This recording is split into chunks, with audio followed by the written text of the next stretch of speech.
Diolch yn ei wyddio. Diolch yn y ti o Dduw am gyfle arall, a'r sil arall i ddod i'th di, ac yn gofyn i ti fendithio'r holl ddydd, ar un i brofi o'th bresenoldeb ac i ti'n erthyn ni yn hyn haddoliad, y bydd y cyfan yn dwy'n clod i'th enw di. Tri garhafell i nawr wrthym, i ni gofyn hyn ôl trwy enw ac heiddiant, ein harglwydd Iesu Grist. Amen. Gydwch ni ddechrau'n gwasanaeth trwy ganu'r drydydd emyn rhif 3, Molianed Uchelderau'r Nef, yr arglwydd am ei waith, a cherdded sŵn ei foliant ef trwy holl ddyfnderau maith. Emyn rhif 3 ag yn ei sefyll i'w chanu.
Bydd o'n testyn o lyfr yr Actau, penod 18 ac adnod 28. Actau 18 adnod 28. Canes y fe orchfygodd yr Iddewon yn egniol a'r gyhoedd gan ddangos trwy ysgrythurau mae Iesu yw Crist. Nawr yma, yn y darn yma o'r Actau, i ni'n darllen am hanes Apollos yn adnod 24, eithir rhyw iddew a'i enw Apollos, Alexandriad o genedl gŵr yma droddus, cadarn yn yr ysgrythurau a ddaeth i Ephesus. Nawr, i ni'n darllen am y gŵr yma a ganwyd i rieni iddewig yn Alexandria, ail ddinas bwysicaf y deyrnas y Rufeinig ac credir yn yr adeg honno yn yr aifft bod dros 1,000,000 o iddewon yn byw. Ac yr oedd yna gymaint yn Alexandria oedd yn siarad Groeg, cyfieithiwyd yr Hen Testament o'r Hebraeg i'r Groeg ar eu cyfer nhw.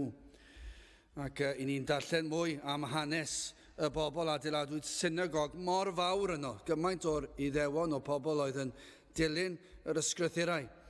Fe adeiladwyd yn y synagog. A y synagog mor fawr, yr oedd angen llwyfan yn y canol ar gyfer chwifio baner. A pwrpas y chwifio baner yn ôl pob sôn oedd i ddangos i'r rhai yn y cefn pa bryd oedd angen dweud Amen. Dyna pa mor fawr oedd e. Dyna gymaint o bobl oedd yno yn y ddinas honno. Ac fe adnabu yn ddinas o ddisg, yr oedd Apollos wedi derbyn addysg arbennig, oedd yn gwybod yr Hen Testament drwyddi draw, ac yr oedd yn abol yn ei wybodaeth ac yn ei lefaredd hefyd, yn darllen ei fod yn ŵr ymadroddus, yr oedd yn ddawnus yn y modd o egluro ac o berswadio pobl. Felly oedd yn ddyn oedd yn gallu sefyll o flaen pobl ac yn gallu perswadio.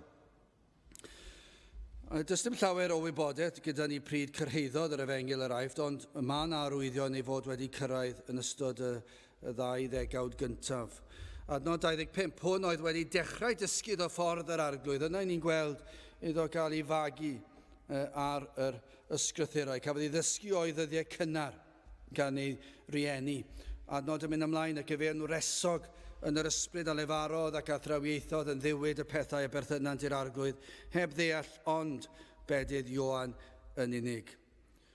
Roedd yn dysgu yr hyn yr oedd wedi glywed, ac yn ei ddysgu a hyn yn llawn sel a dawn arbennig. Ond i ni'n gweld fyna mae cyfyng oedd yr hyn a ddysgwyd iddo, ac iddo dim ond cael bedydd Ioan. Dim ond bedydd Ioan oedd wedi dderbyn hyd yn hyn. Ac na fedyddiwyd ar ysbryd glân, na derbyn o ddoniau'r ysbryd, fe ddefnyddiodd pa bynnag ddoniau a gafodd i hyrwyddo yr hyn a ddysgodd. Adnod 26 a hwn a ddechreuodd lefaru yn hi yn y synagog. A phan glybu Aquila a Phriscilla, hwy a cymerasant ef atynt ac agor asant iddo ffordd Duw yn fanylach. Ac i ni'n gweld yma y fath ostyngeidrwydd o ran Apollos ac o ran Aquila a Phriscilla. Pan glywon nhw Apollos yn pregethu, fe welon nhw y diffyg yn ei pregethu. Ac fel llawer heddi yn arbenigwyr yn ffeindio diffyg mewn pregethu. Ni'n arbenigwyr yn gallu ffeindio bai ar pregethwyr dyddiau yma. Ond yr oedd na lef yn hyn, ac yr oedden nhw'n awyddus i'w helpu. Nid fel yr oes i ni'n byw yn ddi, falle'n llawenhau os oes yna diffyg, ac falle'n gweld yn gyfle i dynnu i lawr. Ond chi'n gweld y gwahaniaeth yn yr agwedd fan hyn. Nid tynnu i lawr oedd y syniad, nid beirniadu. Ond beth wnaethon nhw yn dawel ym mhreifatrwydd ei tŷ oedd dangos y ffordd yn glir iddo fe. Falle hefyd gellir dadle yn dawel fel na fydde lle gan yr Iddewon ymosod ar yr Efengyl. Doedden nhw ddim eisiau pwysleisio ar y gwendid. Oedd yn dysgu gymaint o'r oedd e wedi dderbyn ac yn gwneud hynny'n hi. A doedden nhw ddim eisiau gwneud ffwl ohono fe. Doedden nhw ddim eisiau gwneud iddo deimlo yn embaras ei fod e wedi bod yn ddiffyg yn ei bregethu. Doedden nhw ddim chwaith eisiau'r Iddewon i fanteisio ar y peth ac dweud, dyma chi yn pregethu nid yn gyfan gwbl gywir yn eich barn chi. Ac hefyd falle nhw'n eisiau amddiffyn y Cristnogion ifanc oedd yno. Ond pa bynnag reswm oedd e, fe wnaethon nhw'n dda i'w alw o'r neilltu'n dawel bach ac agor yr ysgrythurau iddo. Ac chi'n gweld gostyngeidrwydd Apollos yn cael ei ddysgu gan wraig a cwpl. Oedd heb yr addysg swyddogol oedd ganddo fe, ond eto yn fodlon cael ei ddysgu. Ond yna, i ni'n gweld ymhellach ymlaen iddo cael yr awydd i fynd ac i bregethu, ac mae'n ildio yn diwe. Oedd e'n fodlon cael ei ddysgu ac mae'n ildio i hyn ac fe ddath yn bregethwr cadarn o'r Efengyl. Wel, dyna chi fath o cyd-destun byr. Hoffwn i symud ymlaen i edrych ar adnod 28 yn bennaf, ac penawd cyntaf fydden ni eisiau edrych arno fe'r ysbryd dadleugar yma sydd gan y byd. Ac yna'r ysgrythyr dibynadwy, ac yn olaf Crist y Meseia. Ond yn gyntaf, yr ysbryd adleigar yma i ni yn ei weld yn y byd. Fe teimlodd Apollos yr alwad gan Dduw i fynd i brifddinas Achaia, i Corinth, adnod 27. A phan oedd fe yn ewyllysio myned i Achaia, y brodyr gan annog a sgrifenasant at y disgyblion i'w dderbyn ef. Yr hwn wedi ei ddyfod a gynorthwyodd lawer ar yr rhai a gredasant trwy ras. Gafodd yr alwad yna, oedd y bobl oedd gydag yn teimlo fod hwn o Dduw ac yn ysgrifennu i ddweud y mae hwn yn un fydd yn gallu fod o gymorth i chi ac felly croesawch ac felly y gwnaeth. Fe ath ac yr oedd yn gynorthwy lawer i'r rhai oedd wedi credu trwy ras. Ac yr oedd e hefyd, nid yn unig yn galondid i'r Cristnogion, ond yr oedd e'n dangos yr awydd i sefyll drost yr Efengyl. I sefyll, adnod 28, canes e fe a orchfygodd yr Iddewon yn egnio a'r gyhoedd gan ddangos trwy ysgrythurau mae Iesu yw Crist. Wel, yr oedd na nifer oedd yn gwrthwynebu'r Efengyl fel i ni'n gwybod.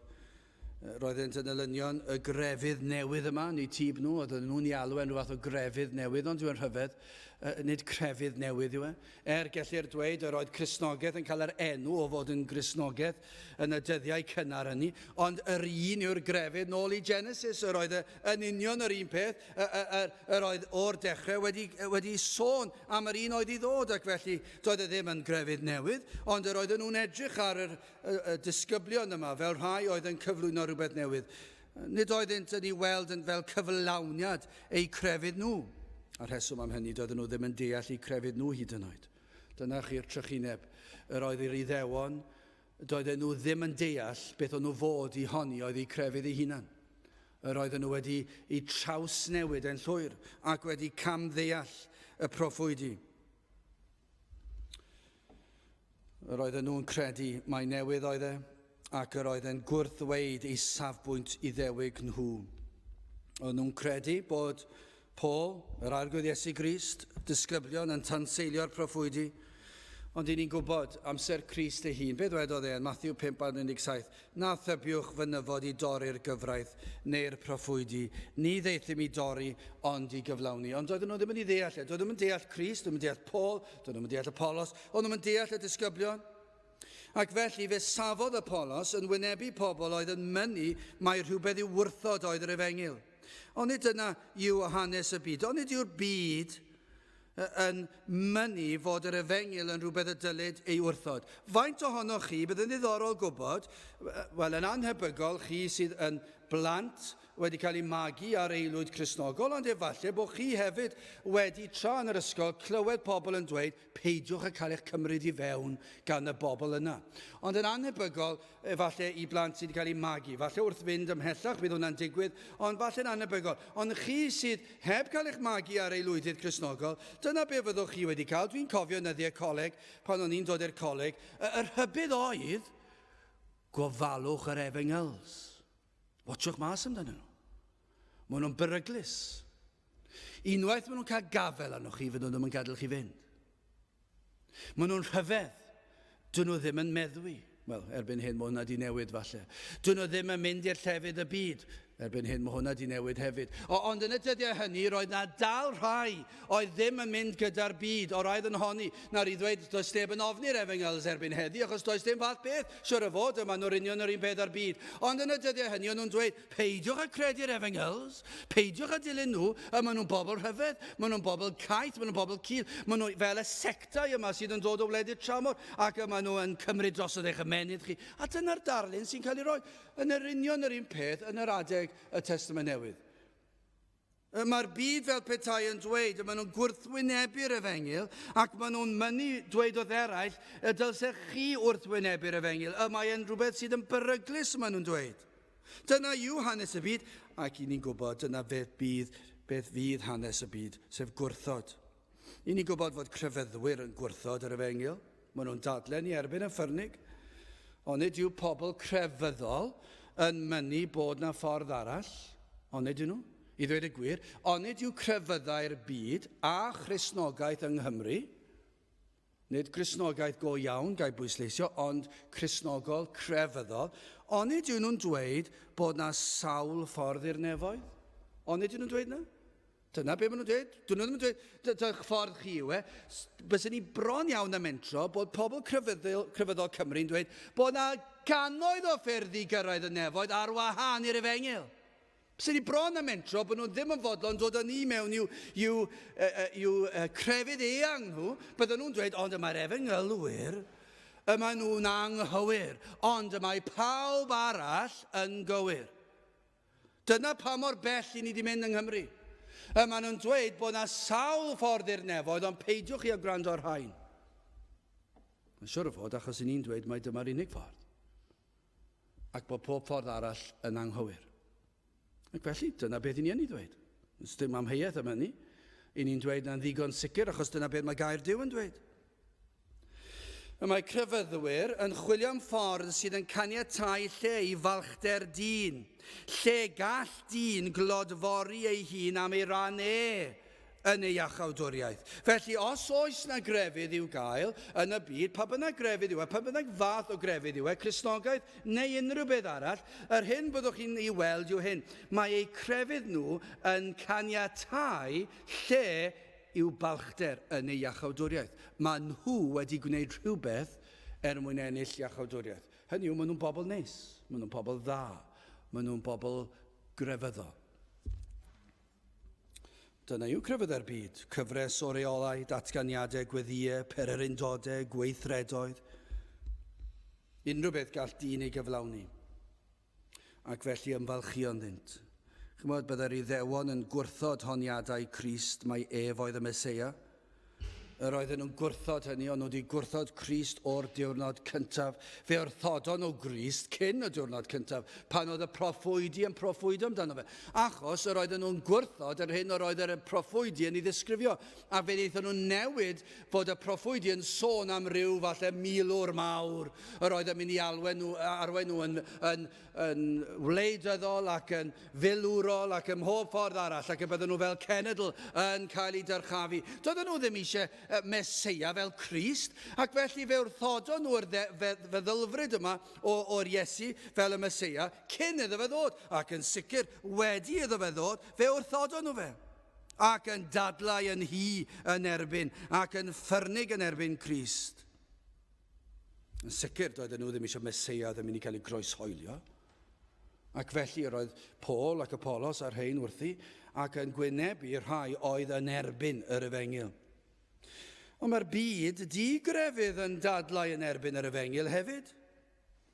Mae'r byd sydd heb grefydd, ond mae bob person yn y byd â chrefydd, pinau crefydd swyddogol yw neu crefydd o addoli nhw hunan. Ond pa bynnag yw mae gan bob un grefydd. Ond yr rhai sydd ddim yn dilyn llwybr crefydd swyddogol, gadewch yn ei ddweud. Mae nhw yn gwrthod yr Efengyl. Myna nhw bod eu damcaniaethau nhw am fodolaeth y byd. Yn profi mae damwain a hap i ni yma, ac mae cynlyniad rhyw ffrwydiad fawr, ddigwyddodd fel miliynau o flynyddoedd yn ôl, ac yna'n bod wedi dod o'r mwnciod dros amser maith, ysblygwyd dyn, ac yn y blaen, ac yn y blaen. Ac yma nhw'n dweud mai dyna yw'r peth. Ac yma nhw'n gwrthod yr Efengyl, dyma beth sy'n iawn. I ni'n gwybod mai dyma beth sy'n iawn. Mae'r gwyddonwyr wedi dweud wrthon ni. Ac ar sail yr honiadau yma, fe greda nhw, fe ddadleuant, nad oes na neb sydd yn mynd i'w barnu nhw. Dyma beth mae'r gwyddonwyr yn ei ddweud yw, fe ddath y byd trwy rhyw ffrwydiad fawr, ac ymddangosiad o'r ffrwydiad y mynyddoedd hyfryd yma, blodau hyfryd yma. Cyn i ni ddod, o'n i'n edrych ar y blodau yma. Fe ddath rhain yn ôl pob sôn o rhyw ffrwydiad mawr. Rhyfeddod mawr, y greadigaeth, chi'n gweld y blodau rhyfedd yma, ac nhw'n dweud, fe ddath yr holl blodau, yr holl goedwig, yr holl planhigion, yr holl ffrwythau, yr holl lysiau, yr holl anifeiliaid anhygol, yr holl bysgod y môr, yr holl ser yn yr awyr, fe ddath trwy rhyw fang anferthol digwyddiad, a fe ddath popeth ymddangos, ac wedi esblygu'n anhygol, ac mae dyn wedi dod o fwnciod, a dyma lleini, a beth maen nhw'n gobeithio i o hynny, maen nhw'n cael cysur mawr o'r peth, achos maen nhw'n gallu dweud, nid oes na Dduw sydd yn mynd i fod yn ein barn i ni. Dyna chi gysur mae'r llyfrau gwyddoniaeth yn ei roed i chi. Achos chi sydd ddim yn credu yma heddi, dyna gysur sydd â chi, achos chi'n gwybod chi allu mynd i gysgu yn y nos, yn gwybod fe ddeithon ni o fwnci, ac i ni wedi datblygu ac wedi esblygu fod yn ddyn, ac i ni yma mewn byd rhyfeddol sydd wedi dod ar ddamwain ac hap, ac felly nid oes na Dduw allan yn yr awyr yn rhywle, ac a nad oes na Dduw, fe gai i wneud beth fynnau. Fe gai i fyw fel y mynnau. Fe gai yfed beth y mynnau. Fe gai fyw yn anfoesol fel y mynnau. Fe gai siarad fel y mynnau. Fe gai wneud fel y mynnau. A pan fyddai farw, fe gai farw fel y mynnau. A fi dim byd yn digwydd. Mae cysur mawr i'r llyfrau mawr gwyddoniaeth yma. Dyna'r hyder mae wedi rhoi i'r byd. Ych chi'n beth? Mae'r byd wedi gymeryd ac wedi dderbyn. Mae'r hyddid wedi cael ei rhoi i'r byd. Chi'n gwybod beth? Mae'r fath hyder gan y byd yn yr gwrthodiad o'r Efengil. Maen nhw mor hyderus, mae'n debyg iawn i gi ag asgwrn. Mae popeth yn iawn pan i chi'n gweld eich ci bach yn chwarae gyda'r asgwrn. Ond os fentrwch chi tynnu'r asgwrn oddi ar y ci, byddwch chi'n ofalus, achos falle gewch chi eich brathu yn offyrnig gan y ci. Ac onid dyna beth mae fel yn y byd, maen nhw'n ddigon hapus, falle ddigon neis i chi. Mae'n ddigon bodlon i wrando arnoch chi cyn belled nad ydych chi'n tynnu rhywbeth oddi arnyn nhw. Cyn belled nad ydych chi yn rhoi'r datganiad o'r Efengil yn glir iddyn nhw. A'r mwyaf cadarn y datganiad, a'r fwyaf pendant yw'r gwir yn cael ei gyflwyno i'r byd, o fwyaf ffyrnig eith y byd. Maen nhw fel ci yn colli asgwrn, fydden nhw'n mynd yn ffyrnig ac maen nhw'n mynd yn flin, a fyddwch chi'n gweld yr holl gorff yn newid pan fyddwch chi'n dod wyneb yn nhw. Ond maen nhw'n ddigon hapus cyn belled chi'n gadael llonydd ydyn nhw. Ond chi'n gwybod beth, mae hwnna'n wir am bobl crefyddol, mae'n wir am bobl y byd sydd yn credu'r holl ddamcaniaethau'r hyfedd yma, sydd yn caniatáu iddyn nhw fynd i gysgu yn y nos yn y gobaith does dim Duw sydd yn mynd i farnu. Ac felly maen nhw'n gallu gwrthwynebu'r Efengil. Chi'n gwybod beth, mae hefyd yn drist iawn yn wir am y byd Efengilaidd. Fe geir y dadle ffyrnig yma yn erbyn yr Efengil, mae'r ddadl mor ffyrnig yn erbyn yr Efengil y myd Efengilaidd. Mae'r byd Efengilaidd wedi creu Efengil cyfleus, cysurus, Efengil sydd yn caniatáu bydolrwydd.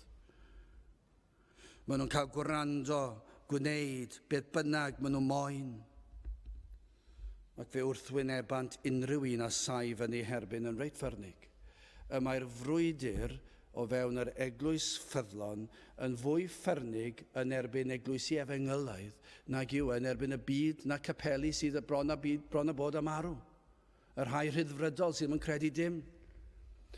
Mae'r rhai sydd yn honni rhywbeth, maen nhw wedi mynd mor bell i'r byd, a maen nhw wedi creu rhyw Efengil arall.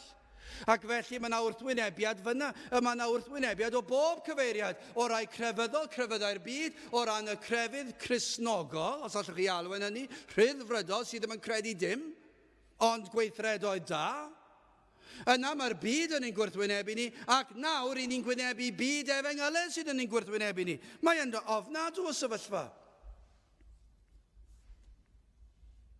Felly mae angen i ni cael pobl fel hyn, canis e fe a orchfygodd yr Iddewon yn egniol a'r gyhoedd gan ddangos trwy ysgrythurau mae Iesu yw Crist. Oedd angen sefyll yn gyhoeddus o flaen y gelynion a datgan a chyhoeddi a phregethu'r Efengil, ond i ni'n darllen fan hyn fe orchfygodd nhw, fe lwyddon nhw. A dyna yw ein gweddi ni heddi. Mae angen yn erth, i ni methu wneud hyn yn ein erth yn hun, mae'r frwydr yn mynd yn fwy ffyrnig ond diwe. Ac i ni ddim yn gwybod pa mor hir, mae'n ymddangos fel ei fod yn agosau, yn wir yn agos nawr, pan y bydd y llysoedd barn yn dechrau galw pregethwyr ymlaen, a mae'n dod nawr o'n sefyll yn erbyn anfoesoldeb a pob math o bethau. I ni'n ffeindio fydd e ddim yn hir cyn na fyddwn ni'n gallu pregethu'r Efengil, ac y bydd na ryw achos llys yn dweud, i chi methu dweud mae chi yw'r unig crefydd. Ond nid yw yn mynd i ddod, a dyna beth wynebodd rhain, ac i ni'n gweddio byddwn ni'n cael yn erth i sefyll ac i fod yn gadarn. I ni'n methu dweud y byddwn ni, dwi ddim yn gwybod, i ni'n dweud trwy ras Duw y byddwn ni. I ni'n gweddio byddwn ni'n cael yn erth i sefyll, ond pwy a wyr, faint fydd ar ôl yn gallu sefyll. Byddwn nhw'n cael eu cymryd i ffwrdd, achos dyna fel mae'n ymddangos ar y funud. I ni'n dod nôl i gyfnod fel oedd yn adeg yr apostolion. A'r disgyblion yma oedd yn pregethu gair Duw, yr oedd yn gwynebu torf ffyrnig, oedd yn gwrthwynebu'r Efengil. I ni'n gwynebu cyfnod tebyg, mae pobl yn gwrthwynebu'r Efengil yn ffyrnig. Ond mae angen i ni weld adnod fel hon, canis y fe, a orchfygodd yr Iddewon yn egniol a'r gyhoedd sut gan ddangos trwy ysgrythurau mae Iesu yw'r Crist. Wel, gyda'ch ni symud ymlaen. Beth am yr ysgrythur dibynadwy yma, yr ysgrythurau yma, a orchfygwyd y bobl yma? Fe orchfygodd pam? Gan iddo gyflwyno gair y Duw. Fe nath e trwy yr ysgrythurau. Dyna I chi awdurdod. O pa obeth fydde gyda ni pryd awn ni'n sefyll lan fan hyn dweud, wel, fy marn ni yw. Wel, pa wahaniaeth bydde beth yw marn ni ar y peth? Ond mae yna wahaniaeth mawr pan ni'n gallu dweud dyma yw gair Duw. Dyna chi nerth, dyna chi pŵer yr holl a lluog tu ôl I air. Roedd y Polos yn gwybod yr Hen Testament yn drwyadl ac wedi iddo dderbyn hyfforddiant gan y Aquila a Priscilla fe ddeallodd yr Efengyl yn gyflawn ac felly fe ddadleodd ac fe gyhoeddodd y gwirionedd. Does dim ateb gan y byd. Fedrwn ni ddweud hyn yn reit pendant. Pan mae byd yn dod a'i damcaniaethau gwirion, dyn nhw ddim yn gallu dadlau yn erbyn gair Duw. Dyn nhw ddim yn gallu. O'r dechrau i'r diwedd, dydy'r byd ddim yn gallu, ddim wedi wneud, ta beth hyd yn hyn, ac un peth I ni'n gallu dweud I sicrwydd yw wythnos nesaf, y flwyddyn nesaf, yn y degawd nesaf, yn y ganrif nesaf. Fydd dim un yn gallu darganfod unrhyw beth fydd yn tan seilio gair Duw. Mae yn amhosib. Gan mae gair Duw ydyw. Maen nhw wedi treulio canrifoedd yn chwilio am ffordd I danseilio gair Duw, ond fyddan nhw ddim yn gallu.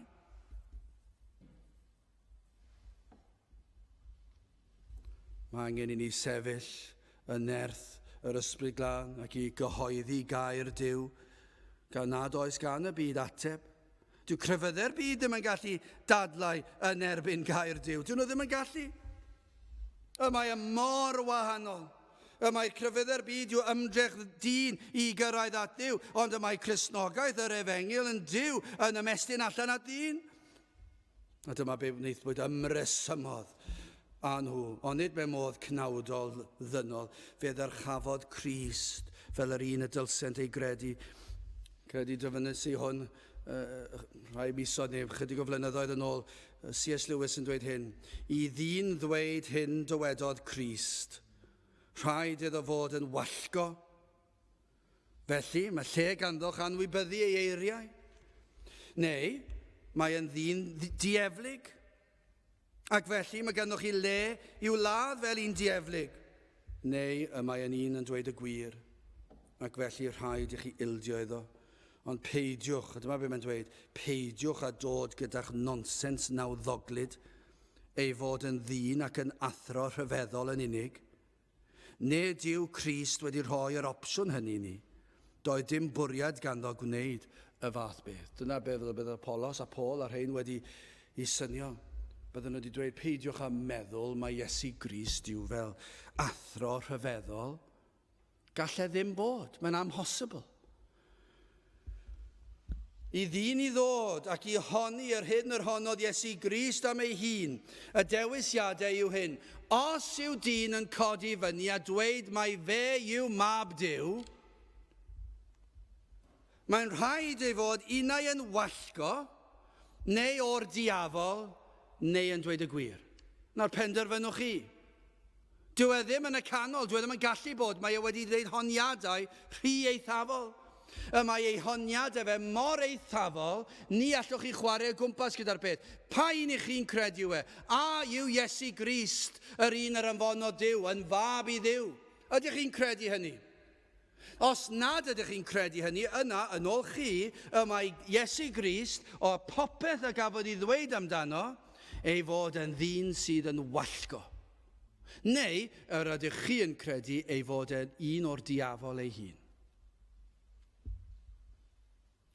Neu, mae rhaid I chi credu mae mab Duw oedd e.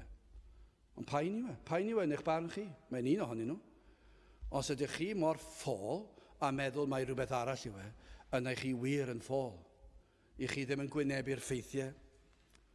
Dyma mae gair Duw yn ei ddatgan. Dyma beth oedd Apollos, dyma beth oedd Paul yn ei ddatgan. Mae Iesu Grist yw mab Duw. Does dim opsiwn arall ganddo chi.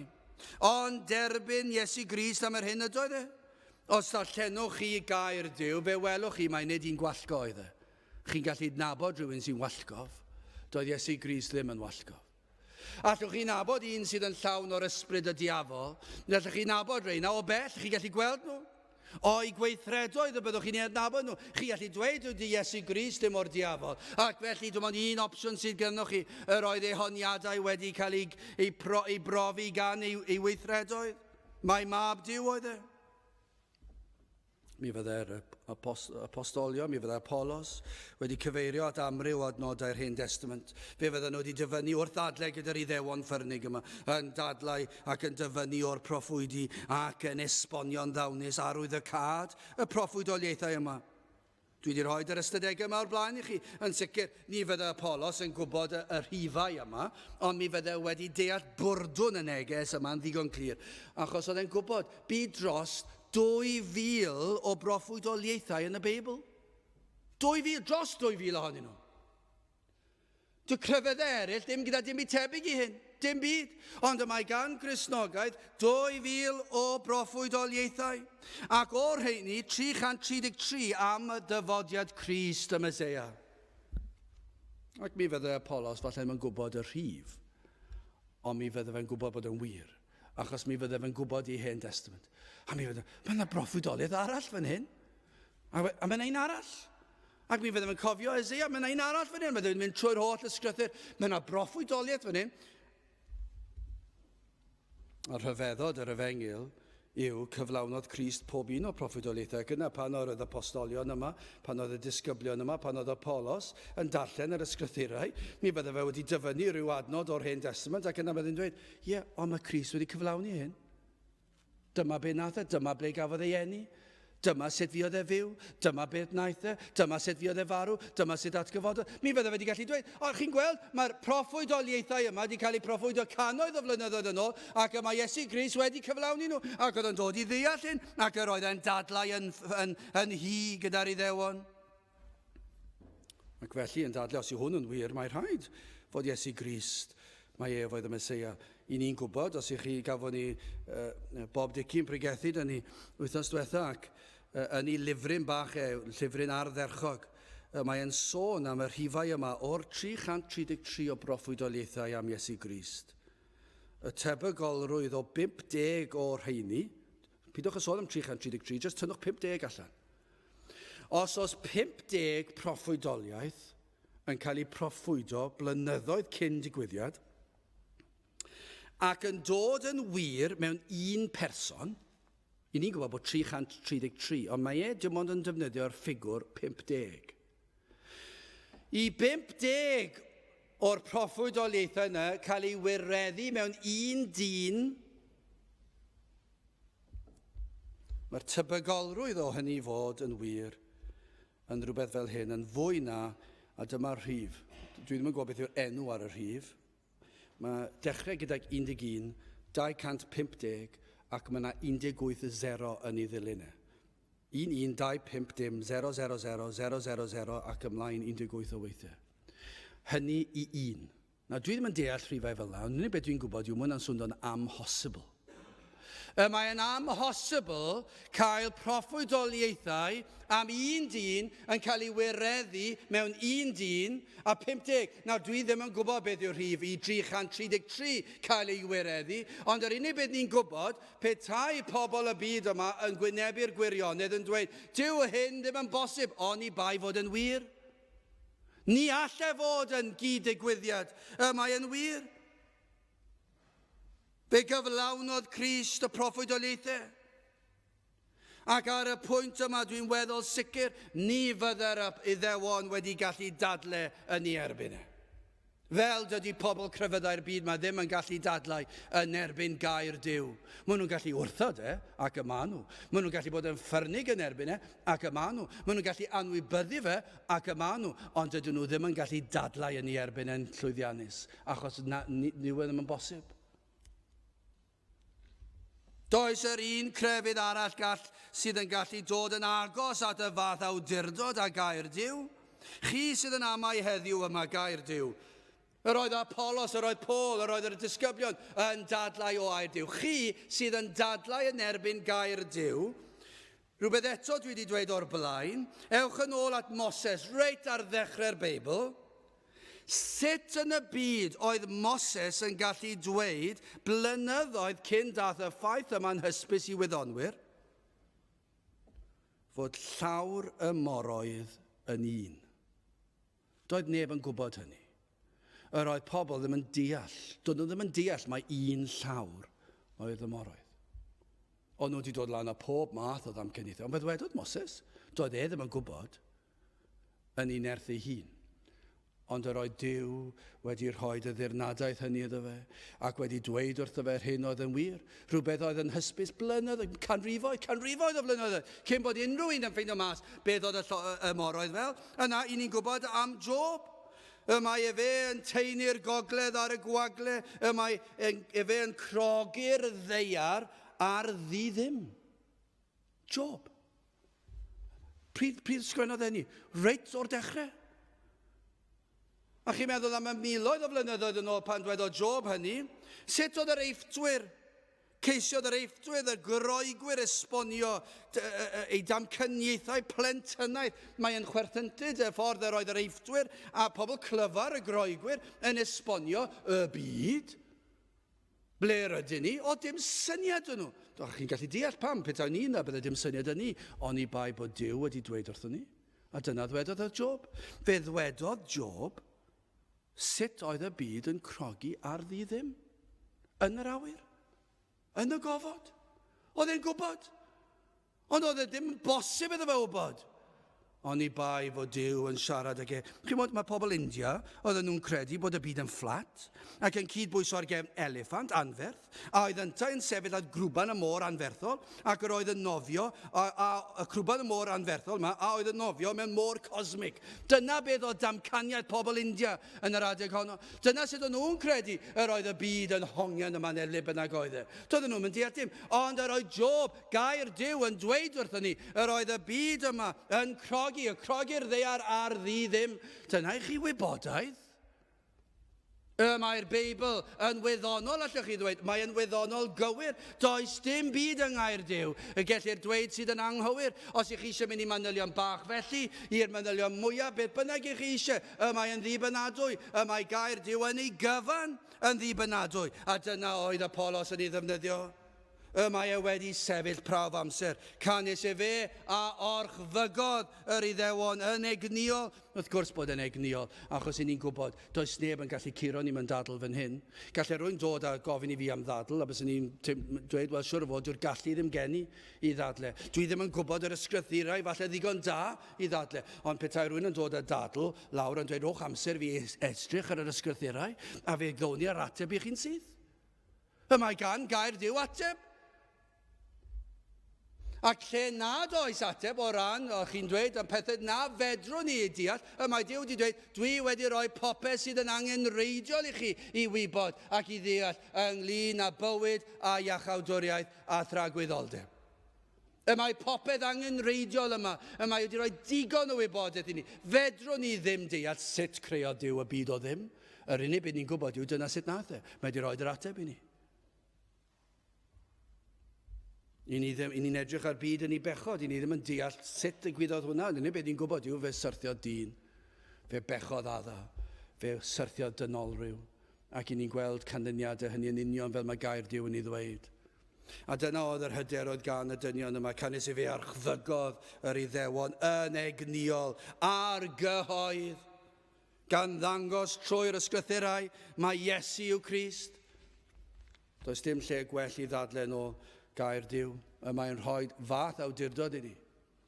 I ni'n gallu sefyll lan a dweud dyma dywed gair Duw. Wel, yn olaf Crist y Meseia, oedd Paul yn barod wedi dangos pwysigrwydd sefyll, os ewn ni'n ôl i pennod 17 ar drydedd adnod, gan egluro a dodi ger ei bronau. Mae'r rhaid oedd i Grist dioddef a chyfodi oddi wrth y merw, ac mae hwn yw'r Crist Iesu, hwn yr oedd fi yn ei bregethu chwi, yr oedd yn egluro iddyn nhw.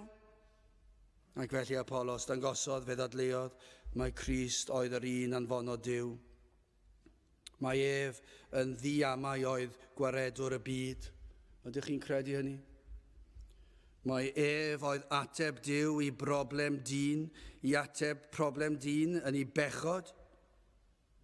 I ni wedi gweld eisoes y prawf diamheuol, mae Crist oedd cyflawniad y proffwydoliaethau, ac yma hefyd gweld iddo bregethu'r efengil iddynt. I ni'n gweld hyn, mae Crist yw ei hunig obaith, mae fe yw'r unig ateb, dyma gyflwynodd iddyn nhw.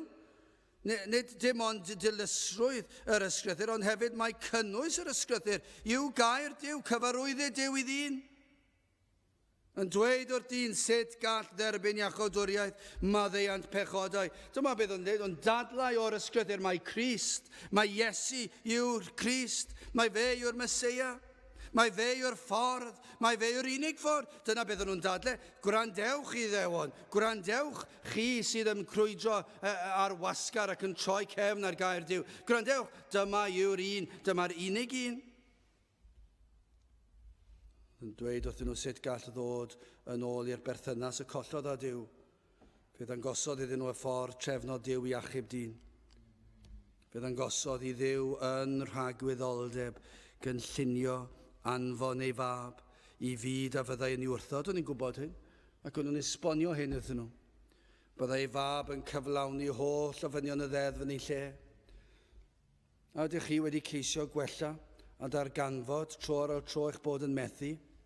Wel, mae Iesu Grist wedi cyflawni'r hyn allwch chi. Dyna pam ddaeth Crist, dyna beth oedd ar y disgyblion, a'r apostolion yn ei bregethu. Mae Crist wedi dod i wneud yr hyn a fedrwch chi i wneud. Mae wedi wneud ein mwy ni yn ein lle ni. Fe gyhoeddodd iddyn nhw. Mae cynllun Duw oedd iddo farw yn ein lle. Nid yn unig daeth Iesu Grist a byw bywyd perffaith, cyflawni'r ddeddf ac bod yn gynrychiolydd i ni. Ac mae yn cynnig ei gyfiawnder i ni. Mae'n dweud fedrwch chi byth fyw bywyd perffaith, ond mae Iesu Grist wedi wneud yn ein lle ni, ond hefyd fe ath e'r groes yn ein lle.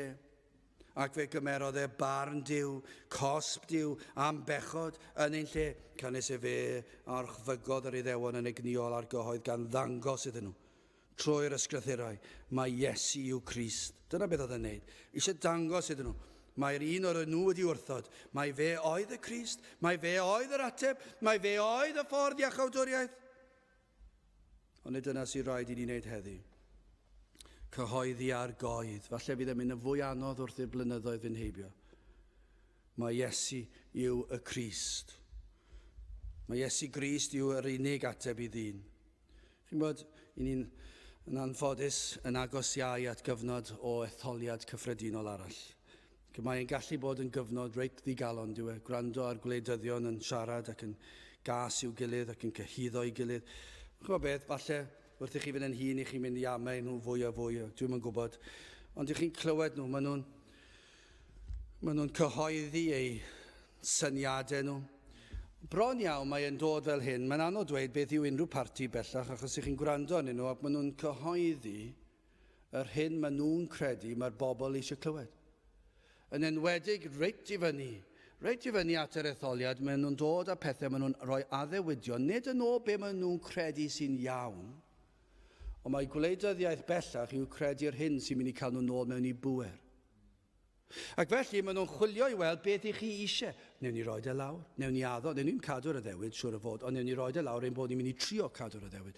Ac dyna yw gwleidyddiaeth bellach, dim i bob un, falle mae yna rhai sydd dal yn bod yn gywir yw syniadau a yw cred nhw. Ond ar y cyfan mae fel petai nhw'n chwilio am beth i chi eisiau clywed. Ond nid dyna beth mae eglwysi efengyledd fel a capeli yn gyffredinol, a maen nhw'n dod fan hyn a maen nhw'n pregethu beth i chi eisiau clywed. Rhyw neges bach gysurus sydd yn mynd i fod yn neud i chi teimlo'n reit hapus eich byd a gadael i chi fynd heb newid dim. Ond nid dyna beth oedd Apollos yn neud. Yr oedd e'n cyhoeddi, mae Iesu yw y Crist a mae fe yw yr unig ateb. Dyna beth sy'n rhaid i bregethwyr wneud heddi, yw i ddweud yr hyn mae'r ysgrythur yn ei ddweud, cyhoeddi gair Duw. Yno ceir ateb dynoliaeth llwyr. Ateb na all y byd, na chryfydde'r byd, ddadlau yn ei herbyn. Fyddan nhw byth yn llwyddo. Newn nhw lwyddo i fod yn ffyrnig, newn nhw lwyddo i anwybyddu, ond newn nhw byth llwyddo i dan seilio gair Duw. Ac felly ein cyfrifoldeb ni yw i gyhoeddi mae Iesu Grist, Iesu yw y Crist, Iesu yw y Meseia, Iesu yw yr un a gafodd ei anfon o'r ne. Fe yw cynllun Duw, fe yw'r ffordd y mae Duw wedi ddarparu eich mwyn chi fel y cewch chi iachawdwriaeth. Os ydych chi eisiau gallu cysgu yn y nos, yn gwybod bod yna sicrwydd os na ddeffrwch chi a byddwch chi yn rhagwyddoldeb. Os ydych chi eisiau cael y cysur bod yna un yn gofalu ac yn arwain eich llwybrau chi ac yn eich nerth chi fyw i'w ogynneddu fe. Os ydych chi eisiau cael yr heddwch yn yr enaid, yna beth sy'n angen wneud? Mae angen i chi ddod at Grist. Achos fe yw'r Meseia, fe yw'r un anfonod Dyw, fe yw'r ateb i ddynoliaeth. Iesu Grist yw'r un sydd wedi dod i faddau eich pechodau ac i roi bywyd trygwyddo. Felly wrth ddod at Grist yn edifeiriol yn cyffesu eich pechod, wrth ddod at y groes ac taflu eich baich wrth droed y groes ac i ofyn am faddeuant, am olchiad yn y gwaed, ac wrth ddod fe gewch fydd i gredu. O'n i ddim wedi dewis yr emyn olaf, ond dwi yn dyfynnu fe fan hyn, felly mae'n hyfryd i fod e wedi cael ei ddewis. Pam, o pam, bechadur cyndyn? Pam y colli denau drud, mae dy greuwr heddiw'n gofyn, pam yr ymgyndynu cyd? Byddwch chi allu dweud byddai Polos wedi siarad ar Iddewon, petai e'n gwybod am yr emyn yma, mi fyddai wedi dyfynnu fe. Pam, o pam, Iddewon cyndyn? Neu beth i ni'n mynd i wneud fan hyn? Pam, o pam, y Cymro cyndyn? Yr un sydd wedi bod i gapel ac yn dal yn ei wrthod e? Pam y colli denau drud? Pam i chi'n fodlon colli eich enaid mwyn cael pleser am gyfnod? Mae dy greuwr heddiw'n gofyn, pam yr ymgyndynu cyd? Pam i chi yn brwydro yn erbyn Duw? Pam i chi dal i wrthod? Dyna chi ffolineb, gwrandewch ar air Duw. I fyddhewch i'w orchmynion. Beth yw'r gorchymyn i ni am adael gyda chi? Wel, edifarhewch a chredwch. Cyffeswch eich pechod. Trowch oddi wrth eich pechod. A phwyswch ar yr arglwydd Iesu. A chredwch ei fod wedi'ch maddau chi. A'i fod wedi'ch golchi chi. A'i fod yn rhoi bywyd tragwyddol i chi. Canes e fe, i ni'n dymuno am dyddiau fel hyn yn dydyn ni, canes e fe a orchfygodd yr Iddewon yn egniol a'r gyhoedd. Gan ddangos trwy'r ysgrythurau, mae Iesu yw Crist, mae'n adnod sydd yn dod i gof. Hebreaid 4, adnod 12, canis bywiol yw gair Duw, a nerthol, a llymach, nag un cleddyf dau finiog, ac yn cyrheiddio trwodd hyd wahaniad yr enaid a'r ysbryd, a'r cymalau, a'r mer, ac yn barnu meddyliau, a bwriadau'r galon. Dyna chi gair Duw. Mae'n nerthol.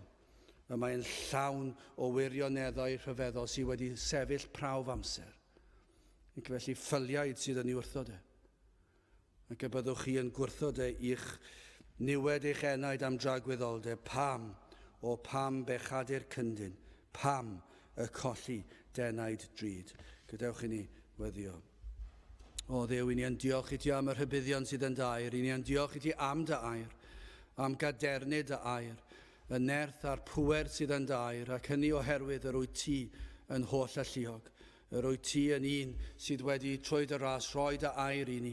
Ac felly o Dduw, i ni yn diolch i ti am yr arglwydd Iesu Grist ei hun, yr un yr oedd y proffwydi yn sôn amdano, ac yn gweddio bydd na rai heddi yn gweld mae Iesu yw y Crist, ac mae Iesu yw ei gwaredwr nhw. Trigar ha felly a turdyn plith, i ni'n gofyn hyn o trwy enw ceiddiant yn harglwydd Iesu Grist. Amen. Gadewch i ni ganu'r emyn yna felly i orffen i'n gwasanaeth.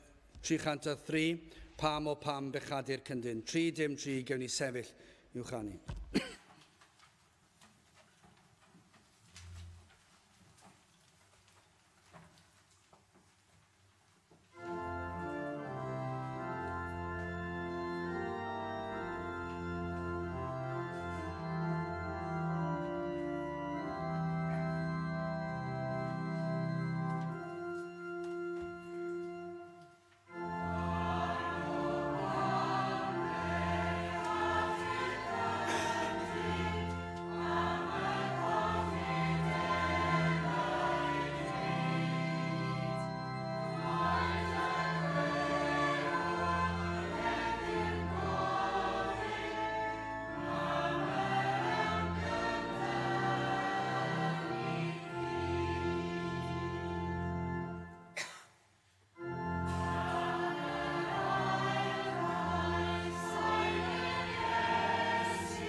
A nawr bydde di ras ein harglwydd Iesu Grist a chariad Duw a chymdeithas yr Ysbryd Glân fod gyda chwi oll hyd byth.